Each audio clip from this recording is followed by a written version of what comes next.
Hey, what's up, guys? It's me and Boomer. What up, Boomer? Here to talk synthesis with you. So this is the ARP 2600 Patchbook series. We've been talking about synthesis, learning synthesis, and I'm going to talk a little bit about real quick, like what was learned in these first 10 patches, because I feel like I've learned some things for sure.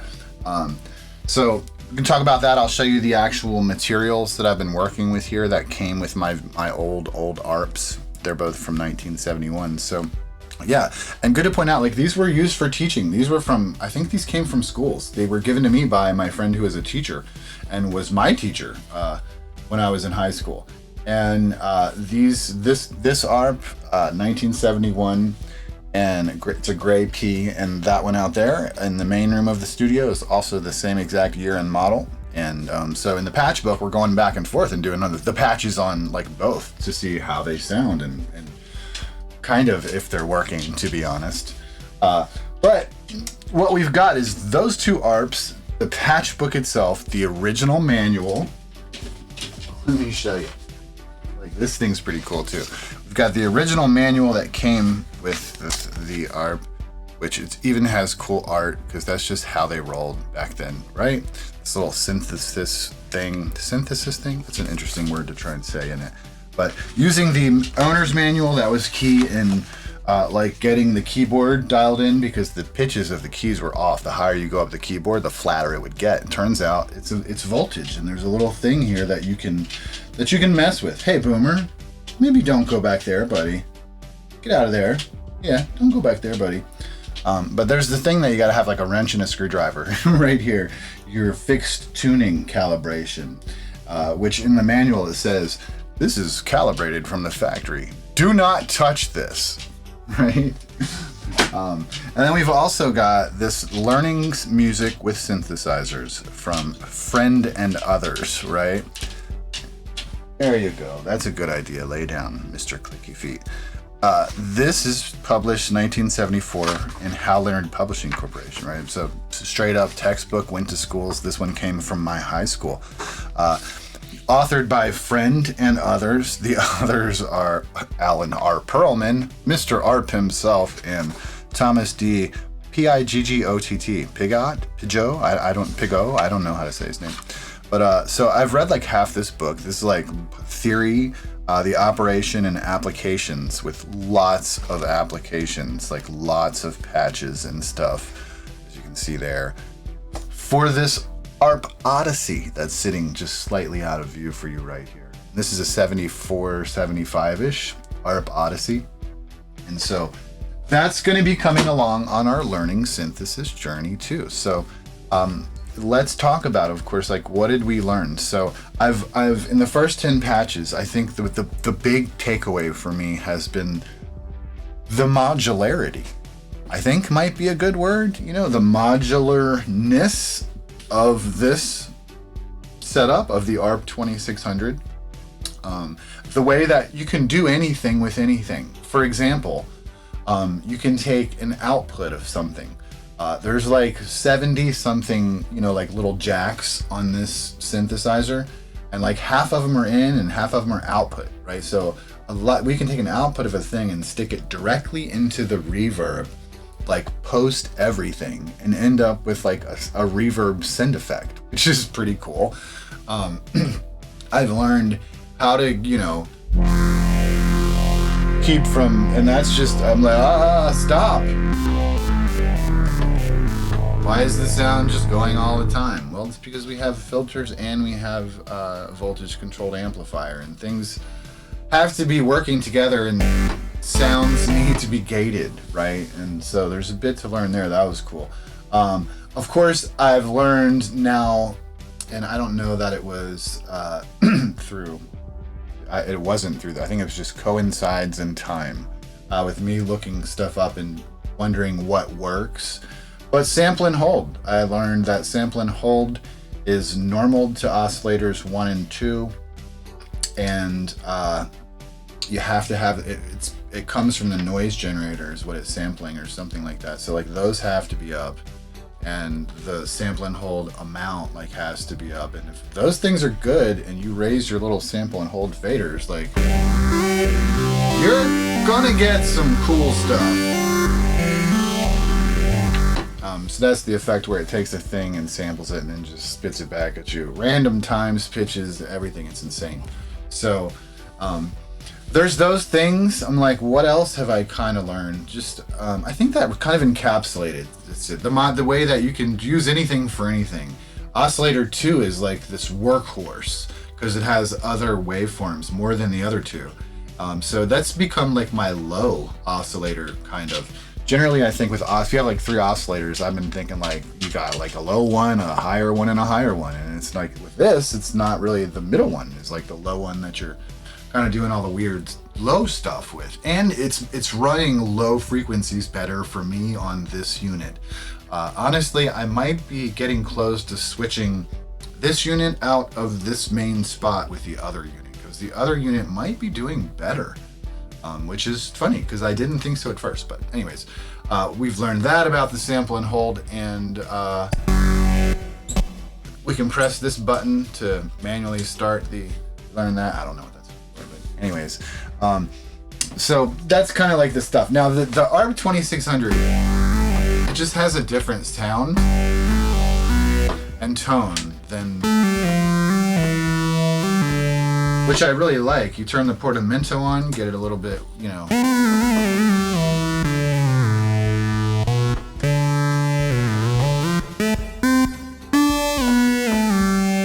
Versus like the Moog sound. That's all flanged out and stuff probably. Let me, let's look here. Yeah, we'll just put a phaser just like the 2600 is. So it's so smooth and clean and beautiful.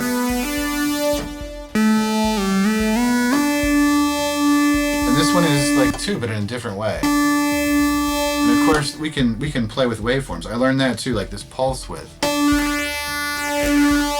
I don't know that I actually messed with the width of a pulse before like that to change the timbre, but that's quite a useful little tool right there. I like that. And with bass sounds, I've kind of gotten into using the resonance to make that little peak pop at the front of bass sounds. So like, okay, that's the stuff I learned. We can stop right there with stuff I learned. Now, I do think it's interesting the way they put this patch book together too. So like, I don't know if you've seen it, but like in the patch book, this page right after, like right at the start, is like a table of contents, more or less. I'll try and maybe zoom this. I'm so lazy though. I don't think I might not do it. Look at me, I'm in the dark. Hi. It's like maybe let's change lights a little bit here. If you're interested in how lighting stuff, oh, it's probably because this too is lit up. But if you're interested in lighting and that type stuff, I got videos on it. Check it out. Check out. Is that better? No, it's not. But anyways, the way they have this broken out, right? Basic instruments are the first 22 patches. And at the front of that set is marimba roll. And you think marimba roll, that's an interesting preset. You're coming right out of the gate with marimba roll. Really? Okay. And I kind of see why now. It's not the most useful patch. I keep calling them presets. It's not the most useful patch because it's like basically a do-do-do-do, and we're going to do it fast and slow. But you know, like look up marimba, you see a thing that looks like a xylophone and someone's like do-do-do-do-do, playing some like island music, whatever. And like, okay, yeah, I get that that's the sound.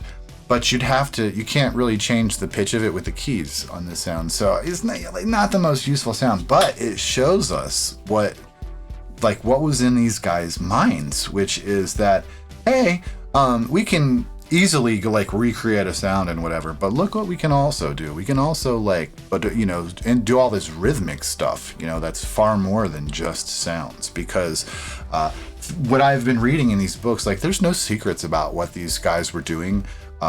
Alan R. Perlman, Bob Moog, the Buchla guy, like all those synth pioneers, like they put it all, they wrote it all down for us to read. Like they weren't secretive at all, at least these guys. So, and from what I've read, what they were basically doing, were like, hey, check out what we figured out, everyone. They're like, so we've got this thing that can make a sound. I mean, what is sound? Any sound in the world can be reproduced. We're like, what? Like, just listen. Yeah. So, I mean, a sound is like, everything has a waveform, So if it's a clarinet, it's going to be a sine wave. And it's going to trumpet, it's going to be the sawtooth wave. And people are like, what are you talking about? And they're like, science, science, science. And we can this and that and figure out what things do what waves. And check this out. I've got this machine over here.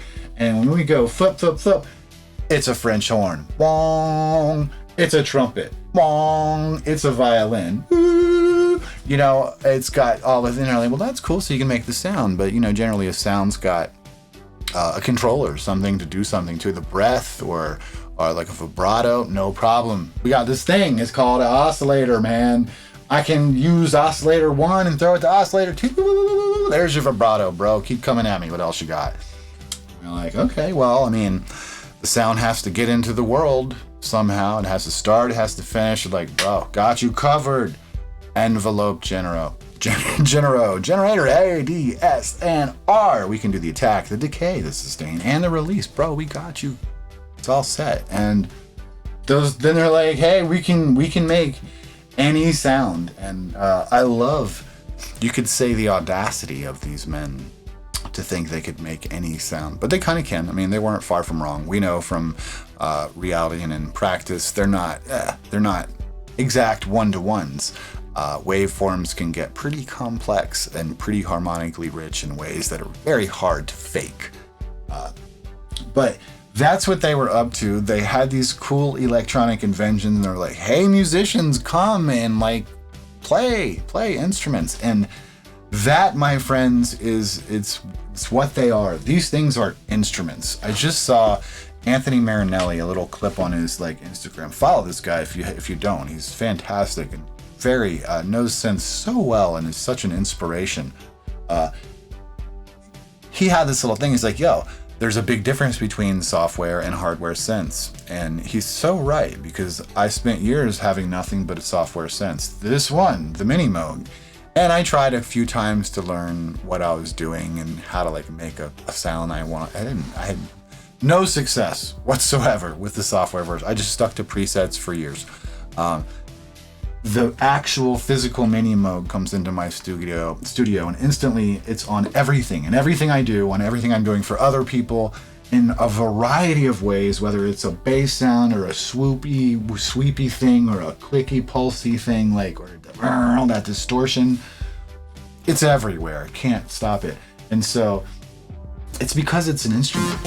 And as an instrument, and I'm a musician, just like that guitar, if you pick up your guitar or anything else, you've mastered, after some amount of time, you've mastered everything about it, whether it's a switch or the knob or how you put your hand on the neck, higher versus lower. You've mastered all these things you haven't even thought about. And so with any instrument, you come to it, and I start playing it, and then we're like, oh, look, I found a knob.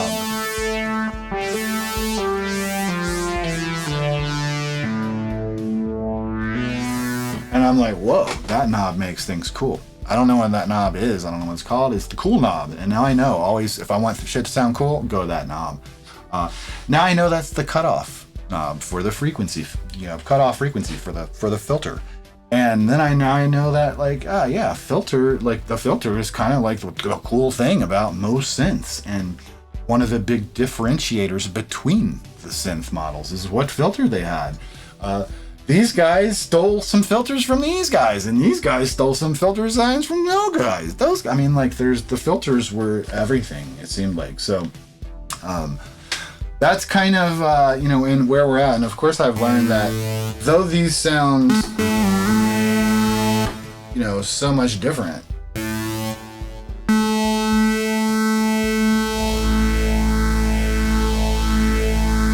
together,